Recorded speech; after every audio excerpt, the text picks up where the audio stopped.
Hello, hello, hello, everyone. CT here. And yes, I'm live on July 19th, reading up from day 18 on Brown Beyond Borders, or from Brown Beyond Borders Emerging into Golden Multidimensionality. So this month I've been doing a little experiment that I'm calling the Audio Lab. I know so many of you love to listen to your books. And since I'm getting ready to eventually record in public the official audiobook for Brown Beyond Borders, I wanted to practice out loud with you first. So every single day this month, I'm pulling up a chair, reading a few pages of my memoir right here. And if you're on the free list, these daily drops will stay open for just a few days before they head into the archives for my paid subscribers. And yeah, and if you want to keep up or see any of these other things before they've been or after they've ended up behind the paywall, subscribe. You can subscribe on a monthly basis. Even if you subscribe for 1 month, you get the ebook free. And then you can listen to all of the drops in whatever sequence that you want. And also for as long as you want, for as long as you're subscribed monthly. Or, of course, the annual plan will give you access to all of the audio recordings for the entire year. So if you're still on the free list, which is absolutely fine, make sure you keep up. If you ever miss a session or you want to unlock the whole archive to listen at your own pace, upgrade to a paid subscription at any time. So today I'm going to read chapter 10, The Birth of the Soul's Vision, and only the first half. It's a little bit of a longer passage, so we're just going to stick with the first half of it. Without knowing it at the time, I now understand that many of my early career struggles stemmed from my expectation that the American dream would be attainable for someone like me. But life was showing me that my path would lead in another direction entirely, towards my soul's vision. I invite you to read on as I further describe my experiences on Maui. A few transformative months shattered my preconceived notions of what success meant. A vision of golden children, coupled with the messages from The Secret, ignited a spark of hope and possibility. The traditional American dream was not the only path to success. I embarked on the path of my emerging soul, looking beyond societal limitations and embracing the inherent multidimensional potential of every individual. Meanwhile, the stark contrast between the golden children vision and the reality of the workplace, followed by a challenging journey through a dark night, led me to a profound realization. We all have a role to play in creating a world that honors the dignity and potential of every human being. All these events taught me that the soul journey I was on was not just a personal aspiration, but a vision for a better future, a light at the end of the tunnel.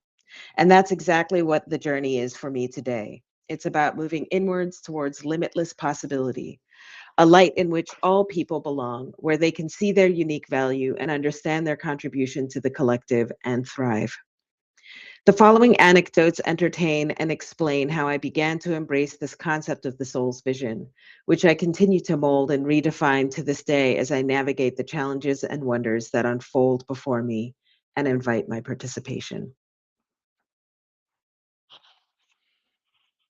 Jenna, another one of my documents processor colleagues, erupted into our little office like a diva bursts onto the stage, a supernova of sound and light. Oh my God, have you heard about this book? Jenna belted out those words with her sing-songy soprano voice as she sauntered into our cramped office, waving Rhonda Byrne's The Secret in the air. She was a huge fan of Whitney Houston, Celine Dion, and Mariah Carey. Oh, cried out Cicely in that Hawaiian way of saying yes, that you need to have heard to know. One of the sales guys told me I should read it, so I got it on audio and listen to it in my car when I can. It's pretty cool. I could tell Cicely got the gist of it, but wasn't as crazed about it as Jenna appeared to be. Well, what's it about? I asked. Oh my God, it's like so hard to explain, Jenna said, beaming with excitement as she made her way to her favorite cubicle and started unpacking her purse.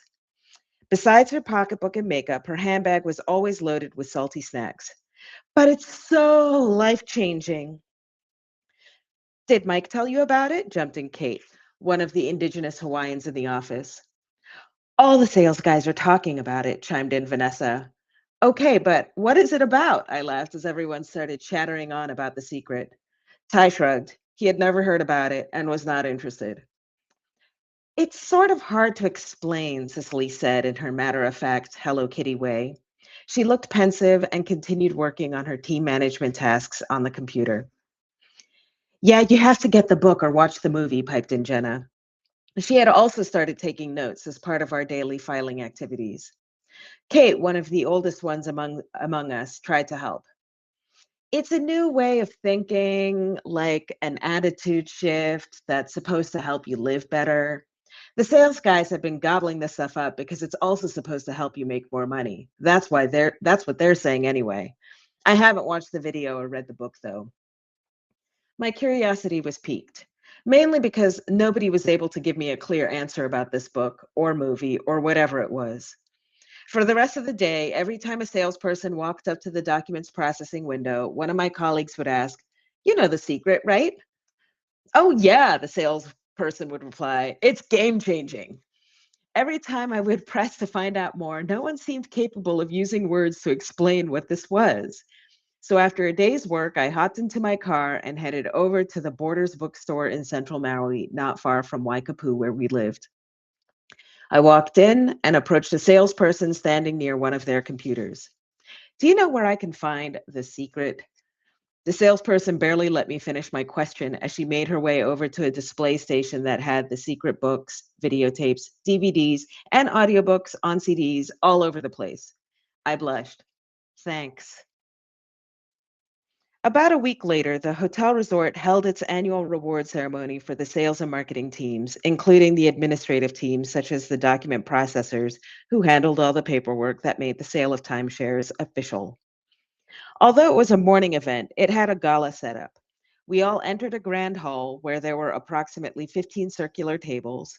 The entire documents processing team, including Debbie, our team manager who worked in the corporate office, and our trainer who was flown in from the mainland, fit on one table. There were a few rallying speeches from sales leadership, as well as an inspirational video featuring a few world renowned, inspirational, and successful executives. Then the moment everyone was there for, the award ceremony. Honestly, I didn't know what to expect, as this was my first time in this sort of environment. Attending the event was no different from attending work. My sweetheart and I stuffed ourselves into our car alongside with his bike. We pulled over off the highway by central Maui, took off our shoes, walked towards the beach where we enjoyed our coffees, and chatted with each other about all sorts of things. My golden children insight from the previous week had remained with me and followed me for a long while. The same day that the voice appeared to me, I began seeing golden children nearly everywhere, even among people whose ethnic backgrounds I had never thought to consider. We weren't black, we weren't white. There are no so called races. We were all golden. This insight may have persisted and repeated itself in my consciousness because I had started to listen to the secret audiobook.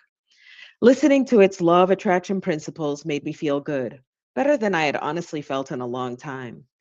On my morning drive, sitting behind the steering wheel, I would catch more and more whales leaping out of the ocean, pass beaches with surfers, and listen to Rhonda Byrne's soothing voice. Despite the shifting attitude, there was still a little nagging voice that kept reminding me that I could be doing something else. Timeshares? Really? I looked around the room. It was filled with all the employees of the timeshare division of the resort hotel where we worked. From the doling out of awards, you would think that most of the employees were salespeople. "They need a lot of encouragement," said Cicely, not quite rolling her eyes.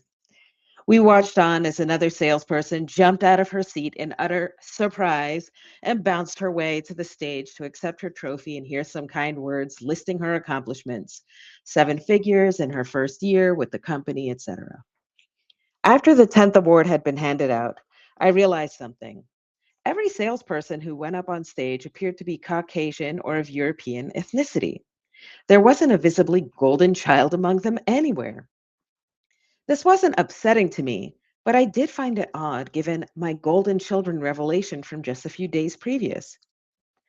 Before we wrap up our event today, all the accolades we have bestowed on our sales team would not have been possible if it weren't for this very special team that works in the background.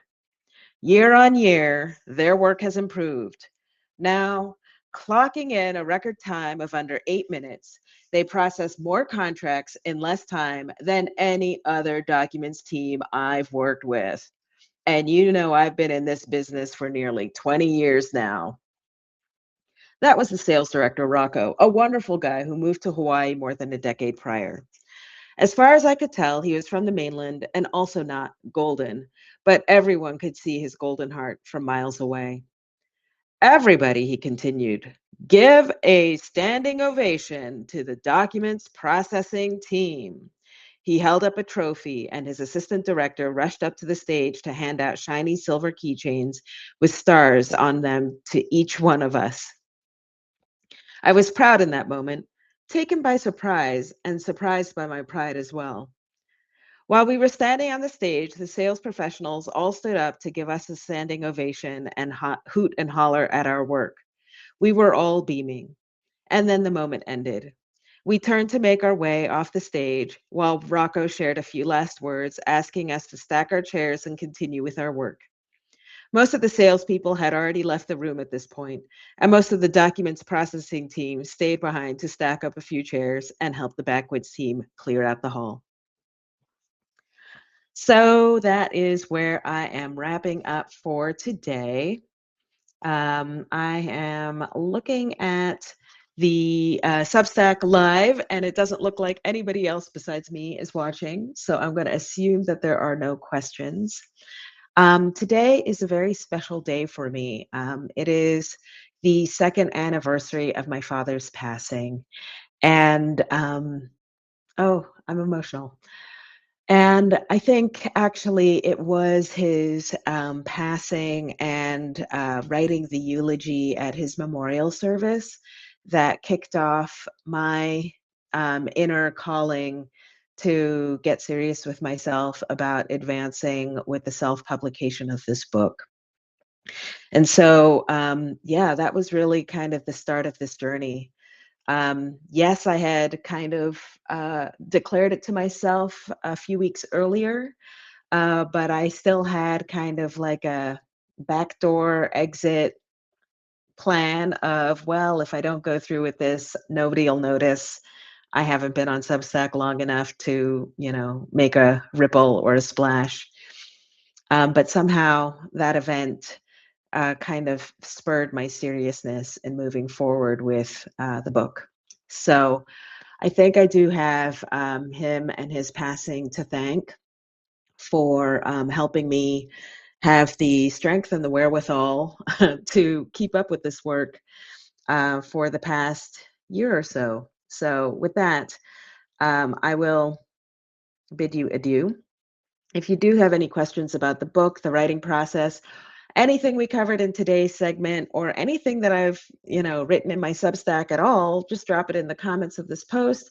I might answer yours on a future episode. I'm really glad I get to share this unedited process with you. Look out for the next pages in your inbox tomorrow morning. And if you know of someone who would connect with this part of the journey, please share this post with them while it's still open to the public. And if you want to support this audio experiment and my writing as I start drafting book 2, consider becoming a paid subscriber to unlock everything. Thank you so much for listening, and I'll see you tomorrow.